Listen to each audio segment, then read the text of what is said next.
Am I the a-hole for calling out my future sister-in-law after she compared being pregnant to my fiancé going through cancer treatment? My fiancé Joe is undergoing treatment for bone cancer in his leg and pelvis. He had surgery and is now doing chemo. His family has been supportive, except for his sister Alexis. She has a 2-year-old and is 7 months pregnant, and she often accuses Joe of using his illness as an excuse to not help drive her places because she doesn't drive or watch a toddler. She got upset when he wouldn't give her money that was raised to help him while he's out of work, going so far as to make her own online fundraiser, and she would post the link anytime his mother shared a link to his. Mind you, Alexis is not working right now, but she lives with her mother who provides for her every need. I've tried to be patient knowing she's in a difficult position being a single mom of soon-to-be 2 little ones. Regardless, my frustration boiled over yesterday and I would like some feedback. Their mom hosted a combined baby shower for Alexis and birthday party for the 2-year-old.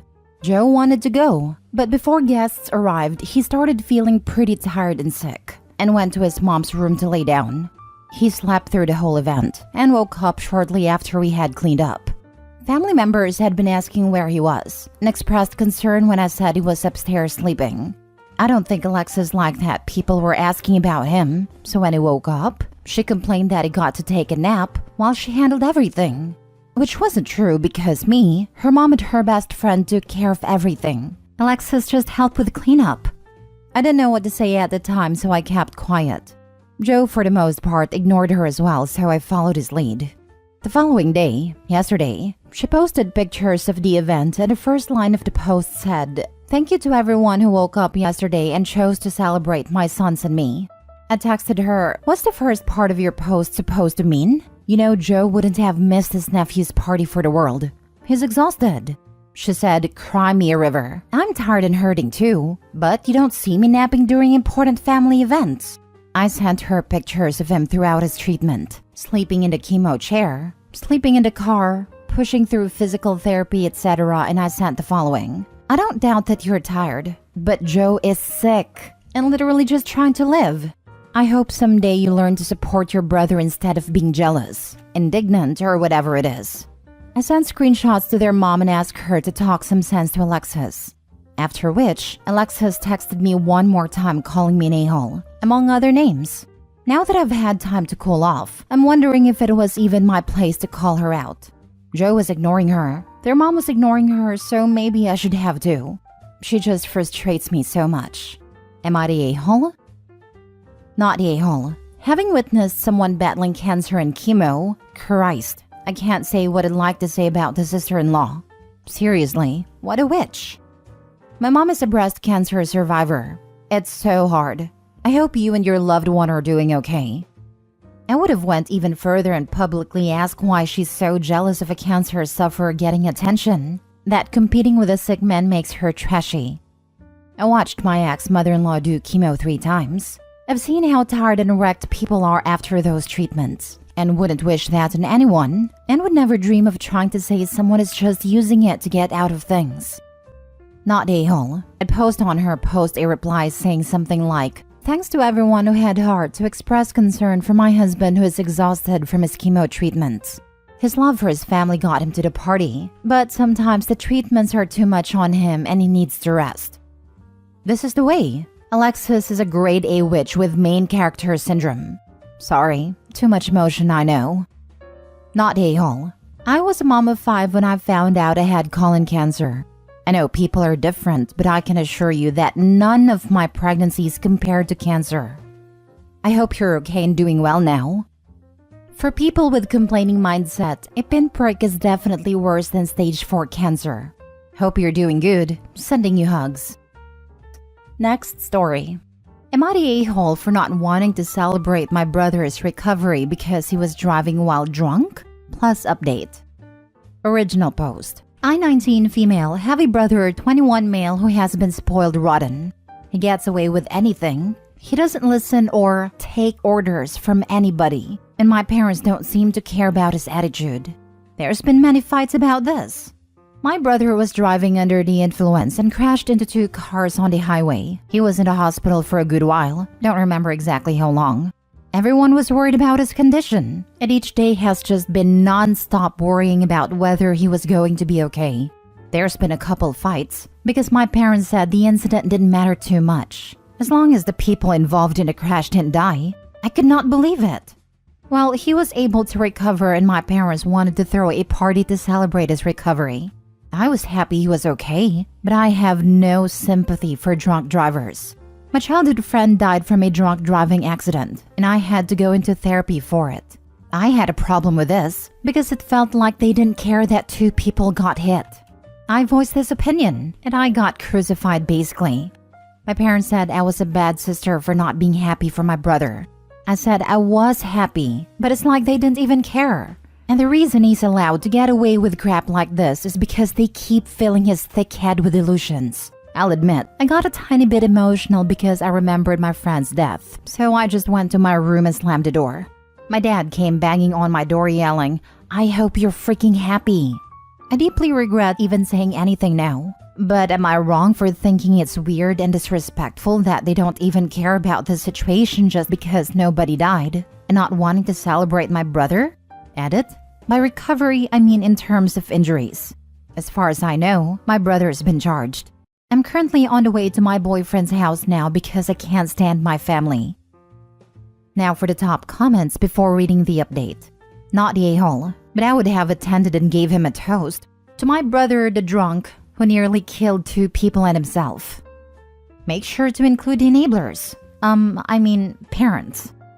Yes, to my brother, who narrowly escaped death, who included strangers in his narrow escape. My brother, who drove drunk, who very nearly killed 2 people who were just going about their daily lives. And to my parents who think celebrating this, when they know full well my best friend died at the hands of someone just like my dear brother. A drunk who got behind the wheel and didn't care about the lives they tore apart. Long may we celebrate his reckless behavior. Drink up, because we all know how much my brother loves his drinks. Can you imagine what Opie's parents would have done to her after that? Horrified, a father would speak to his child the way he did Opie. Sad. They have pretty much ruined their son by never holding him accountable. Bad parenting 100%. Opie's not a-hole at all, but her family is. Absolutely not a-hole. I am disgusted with your parents especially, since they have to have known about the circumstances of your friend's death, and they should understand why you feel the way you do about this. Right? The words my mother used when discussing drunk driving with me as a teenager were, "If you ever got a DUI, do yourself a favor and don't call me. You'll be safer in jail than out on bail." I have multiple relatives who have lost licenses for drunk driving, and I cannot for the life of me understand why it's not a bigger deal than it is. Let alone why my mom and some other relatives actually go out of their ways to help the drunk drivers get groceries and similar stuff that's harder to do now without a car. In my opinion, if they didn't care enough about other people's lives to find a safer means of transport than drunk driving, why should anyone else care to help them avoid the inconvenience of taking the bus or walking? Like, I realize they all grew up in an extremely dramatic setting, and the drunk drivers of the group are definitely alcoholics. That doesn't excuse anything in my eyes though. I've never said anything against this because not my circus, not my monkeys. Why start anything when it doesn't directly concern me? But it's not a dynamic I want anything to do with. Now for the update. I had to make a new account because something went wrong. I just wanted to write this update because lots happened overnight. My boyfriend's family is allowing me to stay with them for a while because my family is absolutely unhinged. My dad decided to show up to my boyfriend's house and cause a scene. I guess my little tantrum worked because he announced that they're not having the party anymore. He also said my brother hates me now, which I don't really care. He has also been charged, for those who don't know. An argument started and it was basically like the argument that took place before. He kept saying I wasn't happy for my brother, and I said for the millionth time, I was happy that he came out fine in the end, but celebrating it and enabling his behavior isn't okay. It was absolutely embarrassing because this was at my boyfriend's house, in front of his entire family, and they were trying to calm us down. As you guys know, my best friend since we were toddlers passed away at the hands of a drunk driver a day after she turned 19. That messed me up so bad, to the point where I had to go to therapy for some time. And considering that next month will be a year since her passing, this entire situation has hurt me. When I brought this up to my dad, he said, "I'm sorry about that, but if it's almost a year, you should be over it by now." I just told him I'll go back to get my things and leave, because they obviously didn't care about how I felt. I'm back at my boyfriend's house now, and they have been comforting me. Nothing hurt me more than my dad telling me to just get over my friend's death, because I've known her my whole life. Anyway, this is just how things are so far. I blocked my parents and brother and everything. Now that I've calmed down a bit and I have tons of support, I feel a little relieved. June 18th would have been her 20th birthday, and June 19th will be a year since some heartless monster took her life away. So I'm making both days all about her, even though she's not physically here with me. Thanks to everyone for the amazing replies. I sympathize with everyone who has lost a loved one / gotten injured because of idiots who think it's acceptable to drink and drive. I love all of you, and I know my friend is rooting for me from above. Last story. Am I the a-hole for calling my sister disgusting and banning her, my niece, and my mother from my house? The title absolutely makes me sound like a jerk. I apologize in advance for the novella. Part of this is me venting, but I do want some outside perspective on whether or not I've had too strong of a reaction, especially considering there are kids involved. My husband and I are both 23. My sister is 27 and has 3 kids. My 11-year-old niece, my 7-year-old nephew, and my 1-year-old nephew. My sister broke up with the baby's father and has been struggling some. My mom watches the kids while she works, when the older 2 aren't in school, and my husband and I have been watching them one day every other weekend. My 11-year-old niece is developing some really bad behaviors that we are trying to offset when we have her by teaching her self-regulation, boundaries, and healthy communication. This past weekend was terrible. My niece was on a level 100 all day and had been mouthing off, etc. My husband took her tablet and calmly told her to go sit in our bed for a timeout. I walked away because I needed a breather, but then I heard my husband yelp. He was red in the face and hunched over, and I could immediately tell that she had hit him between his legs. Apparently, badly enough that he went outside and threw up a short time later. Sorry for the gross detail, but it emphasizes why I'm so upset. Things calmed down. When my sister came to get them, I was fixing dinner. The older 2 were watching a movie, and my husband was holding the baby with an ice pack in his lap. My sister came and I pulled her into the kitchen and told her what happened. I told her that unless my niece's behavior improves, she can't come over, but we could still watch my nephews. Her first response was a snide, she would never do something like that. To which I responded that I had witnessed it. This is where I really got angry. When she couldn't come up with another excuse, she said, "I don't like how he is drawing attention to his private area. That's very inappropriate around kids," referring to the damn ice pack. Before I lost it, I said she was disgusting and that she needed to get her kids' things and leave, which thankfully she did. But then a short time later, our mother calls me fuming, saying I'm being an a-hole and overreacting. I told her that for as long as she keeps that opinion before even hearing our side, then she's not welcomed either. I said we can all have a discussion about boundaries and expectations, but until then, don't contact us, especially to ask for help. I really don't think so, but am I the a-hole? Now for the comments before reading the update. Not the a-hole, but your niece's behavior is really alarming, and it will only get worse from here if she doesn't get help. If I were in your situation, I'd ban them until things change. Don't feel like you're overreacting. If your husband is vomiting from the pain, that's a valid reaction, especially if your sister refuses to acknowledge the problem and then gaslight you. Physical attack aside, your niece and sister could land you in trouble with law enforcement or CPS. I honestly would cut them off completely.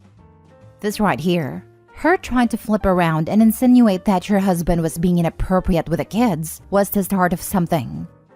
It sounds like the sister comes from a line of manipulative mothers, and her child is the golden child who can't do no wrong. All the while, the kid is actively learning to be manipulative without consequence. And that's difficult to fix, because the first victim of a manipulator is themselves. They think, I am the victim. I can do no wrong. I'm glad Opie seems normal and on their husband's side. You're not even a little bit the a-hole. You're offering free childcare and doing your sister a huge favor. Her kid physically attacks your husband in a really ugly way, and your sister tries to attack you and your husband over it? You should decline to watch any of her children anymore if this is how she's going to treat you. She's taking advantage of you and utterly lacks appreciation for your free services. Your mom is also an a-hole, and I can see why your sister had a kid at 16 and is massively entitled. I'd suggest drawing some much stronger boundaries with your family. I agree with this so much. It sounds like the sister gets a lot of help from the family and only has the kids to herself 2 weekends a month, with basically everyone else running to help her. She sounds selfish, like she expects everyone to help her. I hope she stops having kids because she's not acting like a good parent. I would be mortified if my kid did that. I mean, the husband still has a nice pack-in hours later, and her response is that it's not appropriate to draw attention to that area? Girl, your daughter already did that because of your terrible parenting. Not a-hole. Update. Thanks everyone for the support. I've gotten a lot to think about, and I'm reassured that I'm not overreacting. A couple of things to note. My husband was not in the bedroom with her. He was telling her to go to our room for a timeout, which is what we normally do. He is taking off work to go to urgent care this morning because he is still in a lot of pain. I think my sister's allegation is so that she can trick herself into believing she ended babysitting with us, instead of the other way around. Mom's always been more supportive of her, so the more I think about it, the less I'm surprised by how she immediately took my sister aside. I haven't spoken to either of them and don't plan to. Second update. Good, bad, and ugly. The bad is that urgent care sent hubby to the ER, at which point I left work to go join him. One of his testicles was dislocated, but thankfully it didn't ascend too far. With some pain meds, a doctor was able to push it back into place. I was scared at first, because they said surgery would be an option if this didn't work. But thankfully it did. The good is that we are now home and he's feeling much better, but still kind of bruised. I told him lots of internet strangers were invested in the well-being of his manhood, which made him belly laugh. The ugly is, and I'm standing by him on this, he absolutely does not want to give any medical bills to my sister. His point is that she will likely retaliate even worse than just being confronted with what her daughter did. And I agree. So in that sense, we're stuck. I didn't get the full story before, but essentially, when he told her to give him the tablet, she turned away from him and kicked her leg back. He said it got her heel. She's also not little for her age, and I'm just glad it wasn't worse. Boundaries are set. As much as we love the kids, we're just going to have to get okay with not seeing anyone.